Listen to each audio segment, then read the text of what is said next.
Sends and return tracks can be a bit confusing to use if you're not familiar with them, but they're extremely useful in how they allow us to route and process audio. So let's take a look at how they work and how we can best use them. I've got exercise 2 from chapter 10 open, and I'll start with just a little bit of background.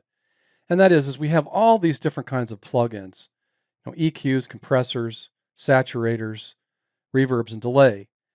And some of these types of plugins are relatively easy on the CPU, while others are relatively intensive. And so that almost divides the way we route them and use them. For example, we'll typically use EQs and compressors across many, or if not most, of the tracks in a project. And we can do that because they're easy on the CPU. Now, when we add those types of plugins, we'll put them directly on the track down here in device view in what are essentially inserts.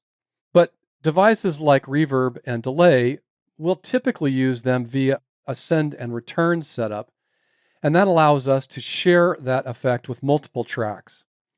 So let's see how to do that. First of all, let me create a return track, and before I do that, I'll point out that we don't see any sends here yet.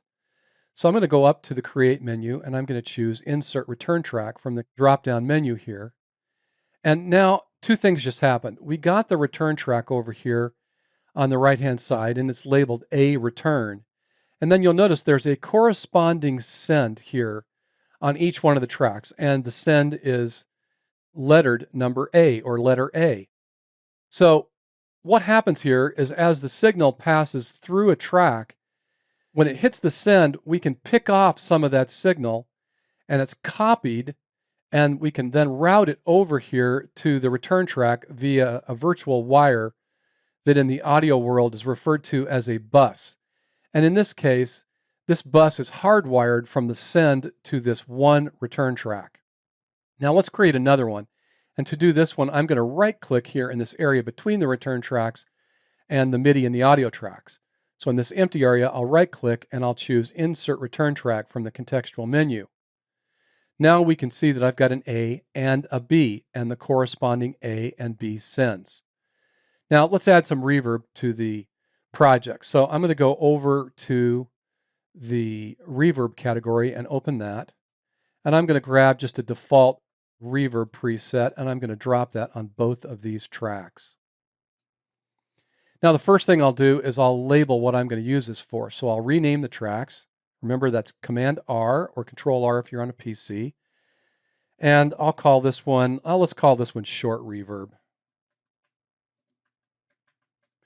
Then I'll tab over to the other one and I'll name this one Long Reverb. Next thing I'm going to do is drop down onto the plugins themselves, and I'm going to set them to be 100% wet or 100% processed. Remember that the dry signal is going to be on the tracks, and so we don't need to balance the dry versus the wet on the reverb track. We just need the reverb itself. I'm also going to set the quality level up to high. I want to get the better quality reverb.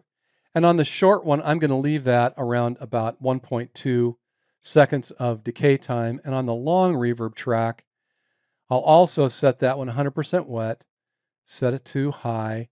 And on this one, I'm going to set the reverb decay time out to a little bit longer, maybe somewhere between 2.5 and 3 seconds. Okay, so now we've got this set up, I can add reverb to the tracks individually. And the amount that I send will end up giving us the perception of how much reverb is on that particular track. If I want more on a particular track, then I'll lift the send more. So let's check out the marimba track, and I'll add it to that. First, you'll hear it dry, and then I'll add reverb by raising the send level on B, because I want to send this one to the long reverb.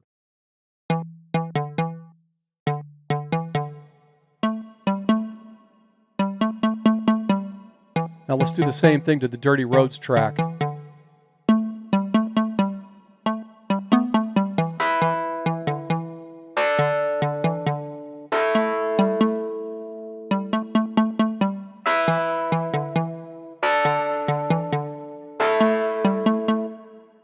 Now you'll notice there that I ended up adding more to the Dirty Roads track because it's a sustained sound. I needed to add more to kind of get the blossom of the reverb, whereas on the shorter transients of this marimba track, I didn't need to add as much to actually hear what the reverb was doing. Now, similarly, I can add some reverb over here, like for example, on this percussion loop track. And for this one, I want to use the shorter reverb. So let me stop clips on those other ones, and I'll play the percussion loop, and then we'll use the ascend to add reverb to that.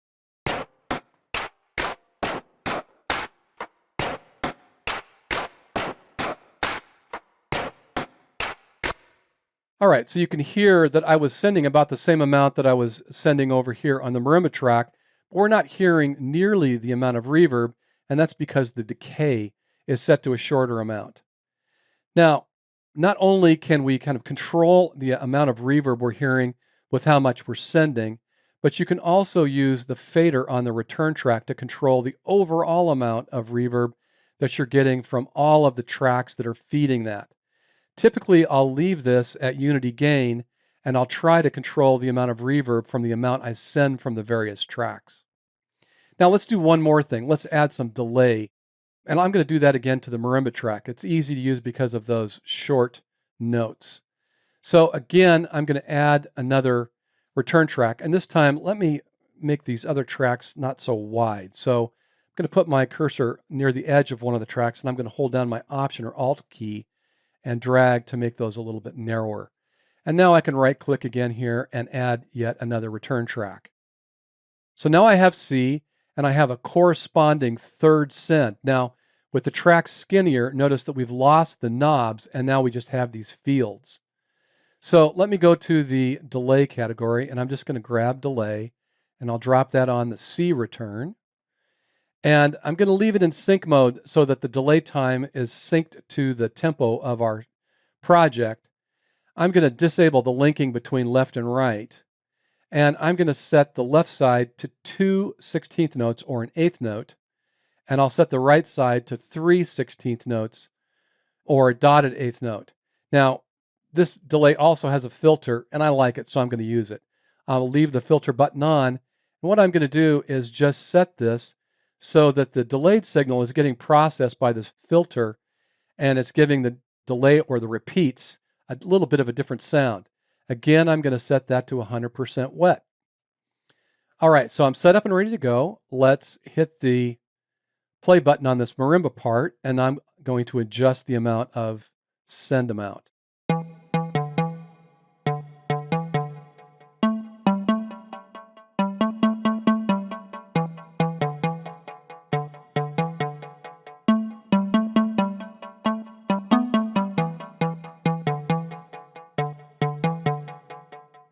Okay, there at the end, you'll notice that I adjusted the feedback setting.